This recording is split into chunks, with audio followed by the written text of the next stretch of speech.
How to Create a Glitch Monologues Season 19 Chapter 2. This is Season 19 of How to Create a Glitch in the Matrix Monologues Episode 2.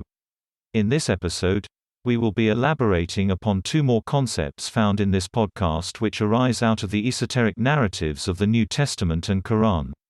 Specifically, this author finds support for the principle of pairing, conservation, appropriation, substitution and displacement, governing the non-consensual. Now, the first concept I'd like to reintroduce is the concept of pairing. In past episodes, this was phrased in a couple of ways. First, thoughts pair, which is to say, they always manifest in pairings. For every thesis, there is an antithesis. For every open thought of one orientation, there is an open thought of opposing orientation. This concept was used to explain the principle of polarity, which is to say, every time you have a thought, it manifests its opposite, not in your mind, but in the mind of another. This principle was also used to explain the dialectical process in human society. Since for every thesis, there is an antithesis, dialectical action becomes the default form of sociality. For every movement there is a counter-movement. For every truth, an opposing falsehood. Now, this concept finds its root in the Quran, namely, Quran 36-36, which reads, "Glory to Allah, who created in pairs all things that the earth produces, as well as their own, human, kind and other things of which they have no knowledge. Holy is he who created all things in pairs, whether it be of what the earth produces, and of themselves, and of what they do not know." This passage provides support for the contention that even what we do not know, that is, things beyond our apprehension, the unseen, exist in pairs. The second principle I would like to explain is conservation. This concept essentially means that identity is conserved. It isn't created or destroyed by displacement, but simply moves from one person to another. In that, God has decreed that for every thesis there be its dialectical opposite. This concept is used to explain the existence of dualism in reality and society as a whole.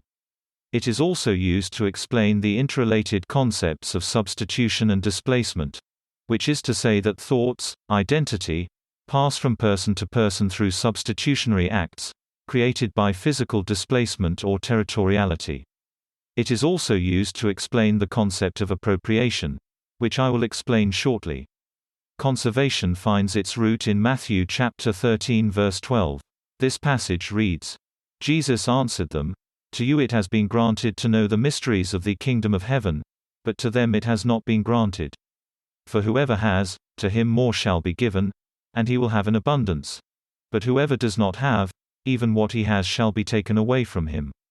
Therefore I speak to them in parables, because while seeing they do not see, and while hearing they do not hear, nor do they understand.'" This passage is interesting for a few reasons. 1.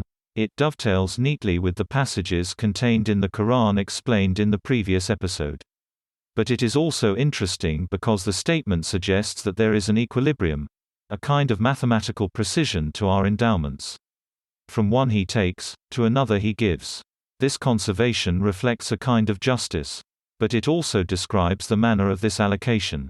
For it states that he who has, that is to he who possesses something, more will be given.